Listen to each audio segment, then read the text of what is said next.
The Reserve Bank's rate hike was as expected. The stunner was RBI's determination to chase down inflation. First, sample these two statements from the governor and his deputy governor.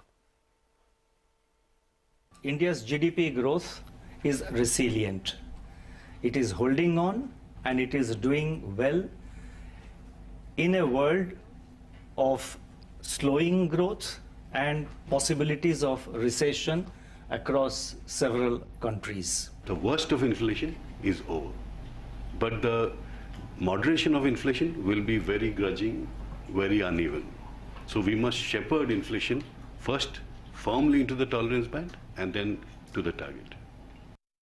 Put the statements together. What are the two telling us? The RBI is using the cushion of decent growth to do some hard work on inflation, which it believes is not going down very soon. Bond yields shot up as the market priced in another hike in February. But is that the way to read the policy? Is this the best recipe for the economy itself? Was the rupee weakness an unstated reason for the hawkishness? And how will macros shape up in 2023? For all this, I'm joined by the best doctors of the economy. I have with me Mr. Dinesh, the chairman of State Bank of India, Mridul Saggar, former member of the MPC and now professor at IIM Kozhikode, Samiran Chakraborty, chief economist, CITI, and B. Prasanna, head global markets group at ICICI Bank, perhaps India's best bond market expert. Thank you, gentlemen, for joining me. Mr. Khara will be with us in a moment, but let me start with the man who has been there, done that, Mridul. How would you read this policy, Mridul? The big takeaway for you? So, Lata, I put it that this policy was priced with destiny, really. I mean, where policymaker views and markets views converged, the quantum of the rate hike was very much there. As you put it, what you called a stunner, yes, that was the only surprise to my mind, that the communication, which the markets were expecting it to be the softer in terms of stance, and I'm so happy that the RBI actually eschewed falling into that trap. Like the guidance that the rate hikes are at the end of its cycle would have been rather bad at this stage because there are three clear reasons which the RBI stated on it. One, the sticky core inflation. One, anchoring inflation expectations was important. And third was controlling the second round effect. I'll add a fourth reason to that the negative deposit rates in real terms are still negative.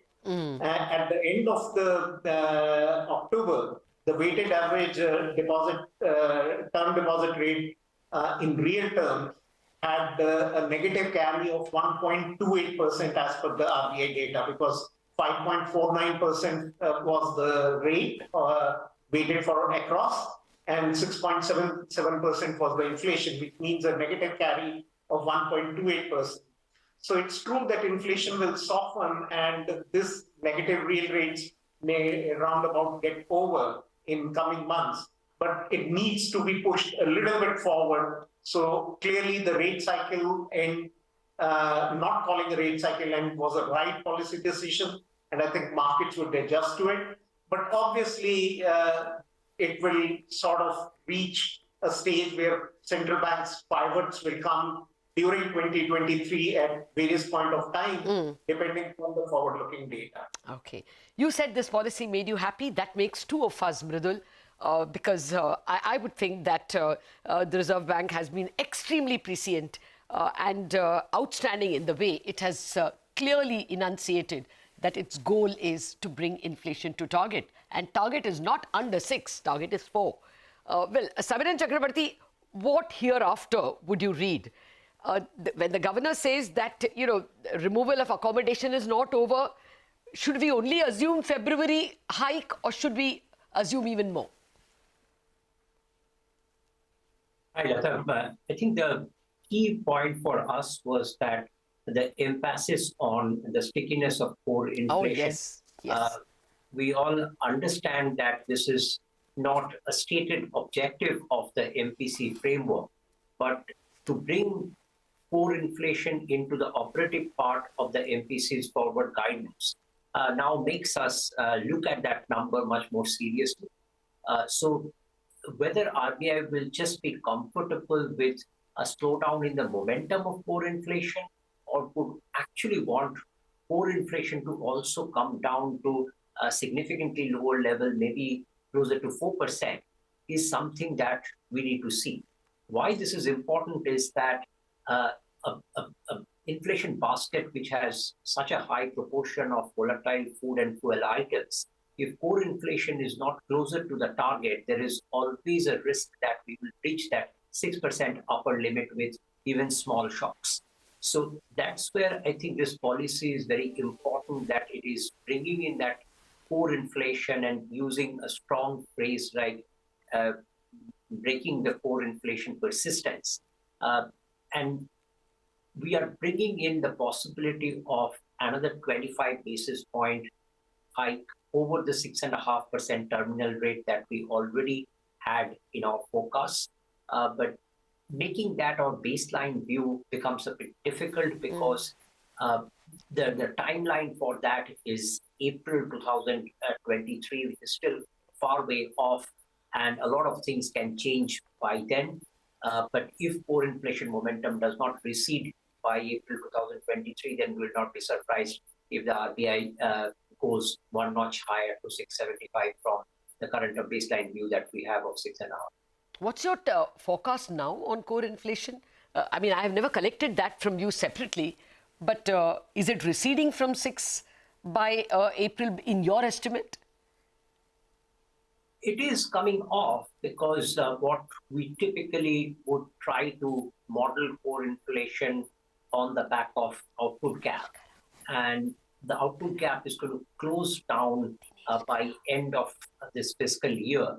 But then next year, since we are baking in the lagged impact of monetary tightening and the global recession, the output gap might become slightly negative again. And in that context, the core inflation momentum should also slow down. But it looks like even for next year, the average core inflation could be between 5 to 5.5% and not closer to 4% unless there's significant global commodity price corrections. Okay, fair enough. Okay, now for the man who has to make money for others and for his bank, Prasanna. Prasanna, what were your takeaways? And now where do you see the 10-year, the OIS, etc. Ranging? Do you see more yield jumps? So I think, Lata, first thing, I think what the policy did is to signal to the market participants, all the stakeholders, that stop looking at just the US rates to decide on where the RBI policy is going to be and start looking at Indian inflation very closely. I think that to me is a very, very important statement, because somewhere in the last 2 years post-COVID, our focus on the 4% inflation target, for all the right reasons, kind of got diluted, and we were okay with the 2 to 6% kind of a range. And we were also sometimes okay with the fact that due to the health reasons and due to the fact that it is a really big scare, we were even okay with a inflation of higher than 6%. And like I said, for all the right reasons. But I think right now, since economy is reasonably doing much better than most of the other economies, I think it's the right time for RBI to get the focus back on what we call as a 4% inflation target and not just the 2 to 6%. And that, I think, is what this policy has done, number one. And number two, what it has done, like I said, is also to bring the focus back, like Samiran said, on how the inflation trajectory is going to go, how the core inflation, more importantly, is going to move.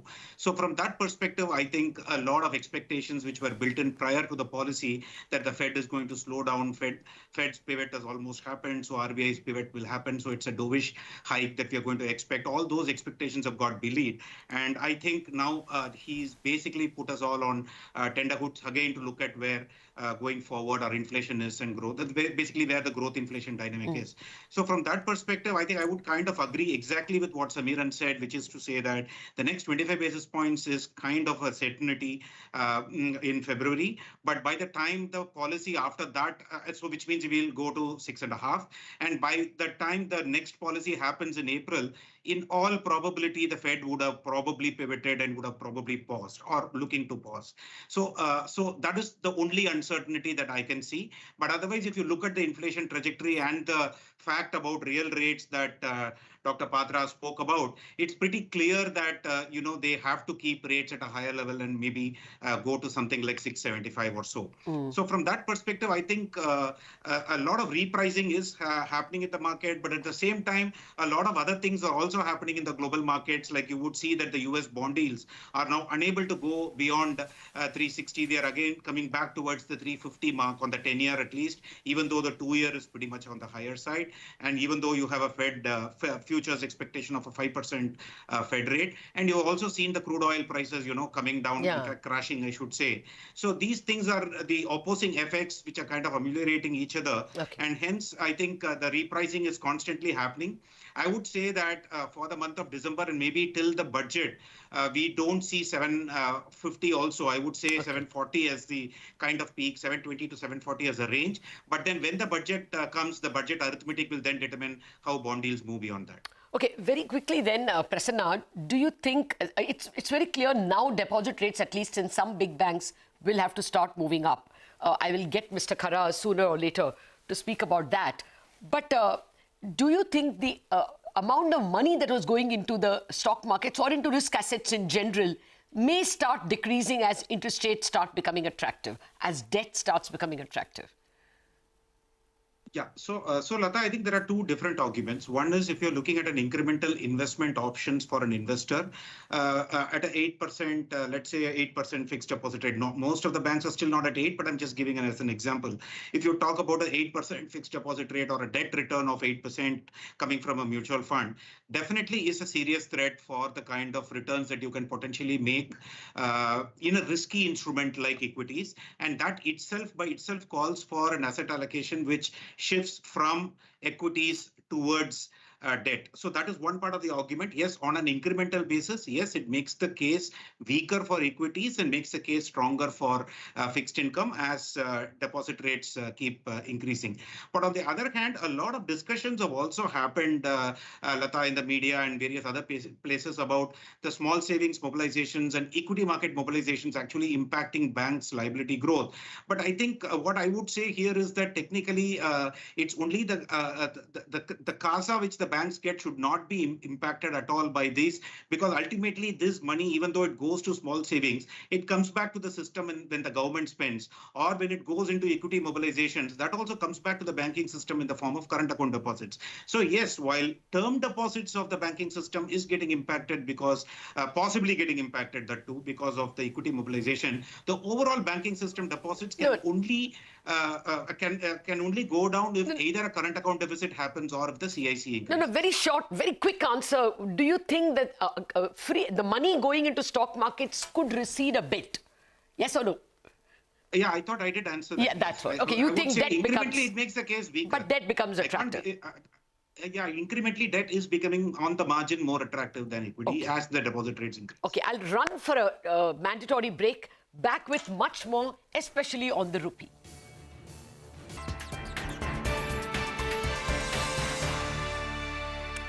The Reserve Bank announced an as-expected 35 bips rate hike, but stunned the market with its hawkish tilt.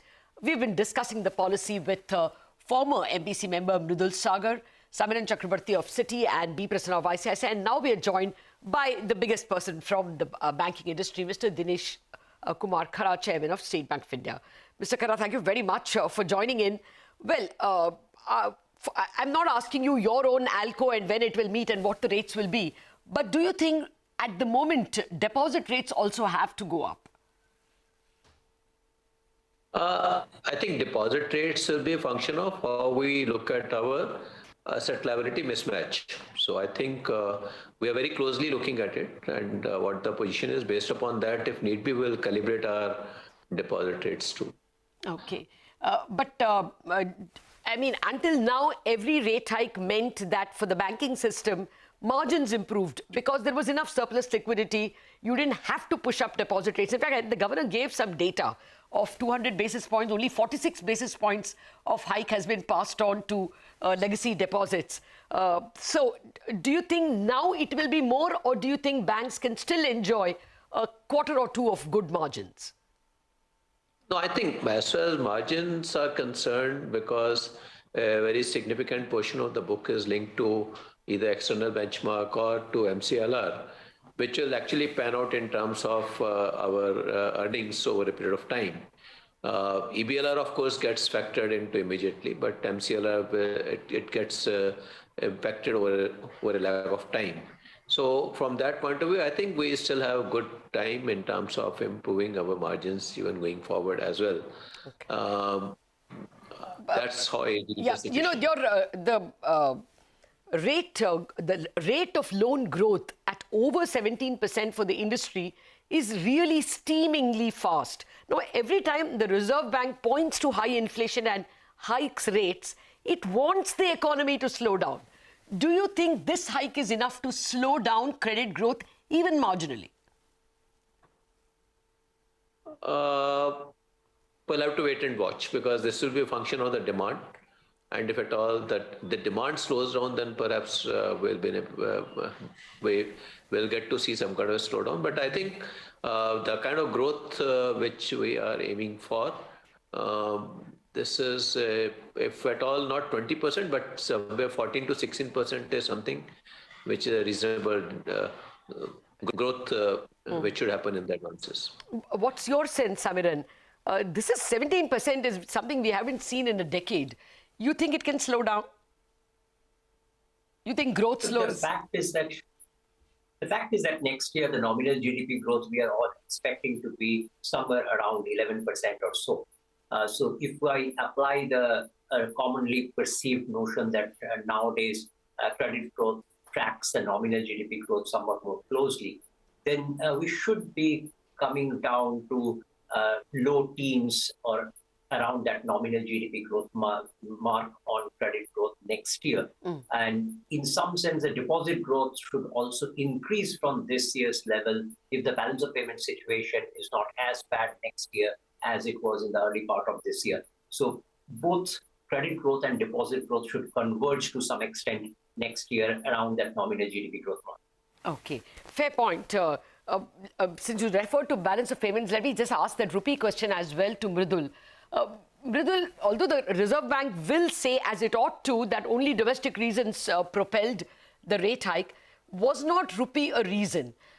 Was not our excellent growth and consumption pushing up imports a little unsustainably?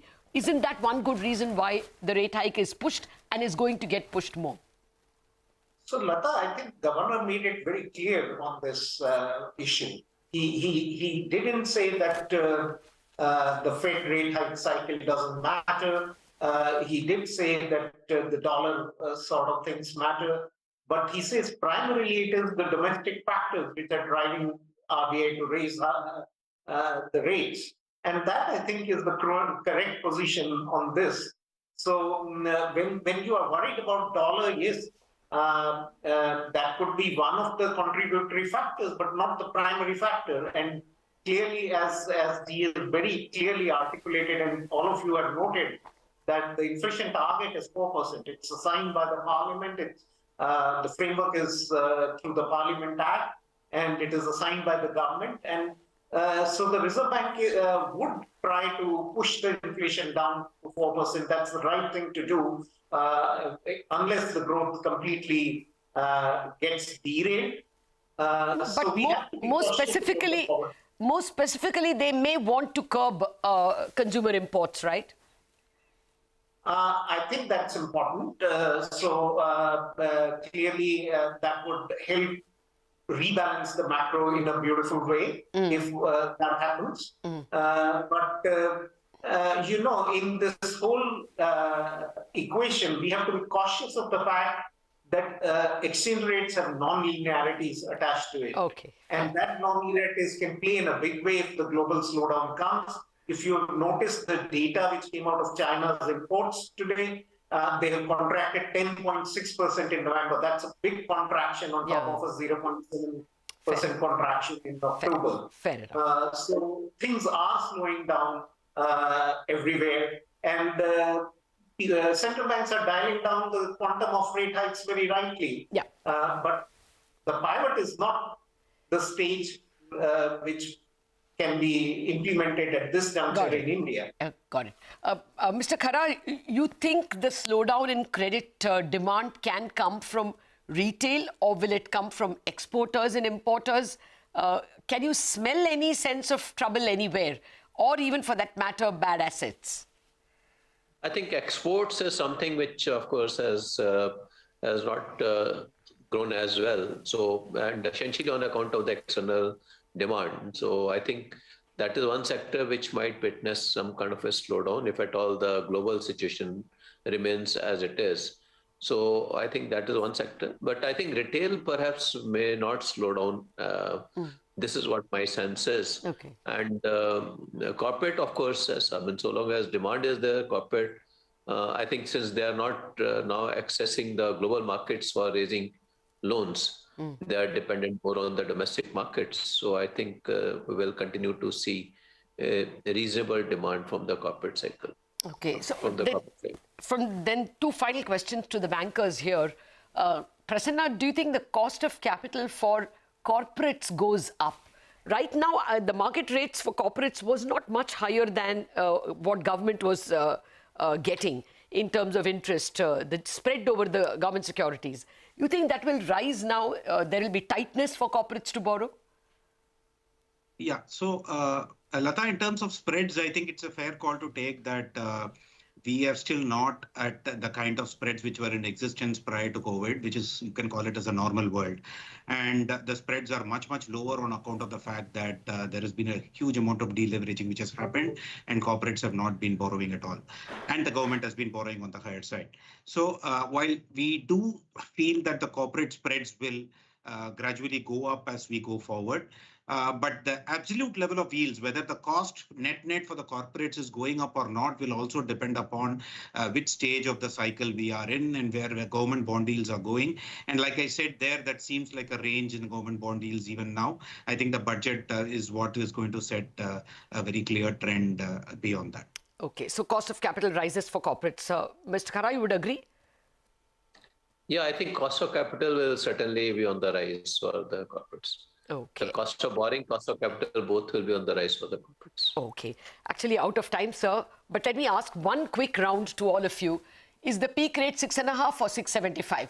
From what we know today, Mridul? 6.5 for sure. Okay. Rest will be forward-looking. Give me one answer. 6.5 or 6.75? I can't give one answer because it will remain data dependent still. Okay. But 6.5 is for sure, and remaining will depend on how much of global growth slowdown. Okay, I'm out of time. That's why I want a rapid answer. Samiran?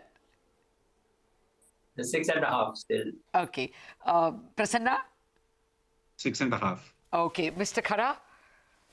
Function of inflation, but I think 6.5 seems to be a possibility. Okay. 6.5 at least seems to be the answer from our guests, but they're not ruling out 6.75.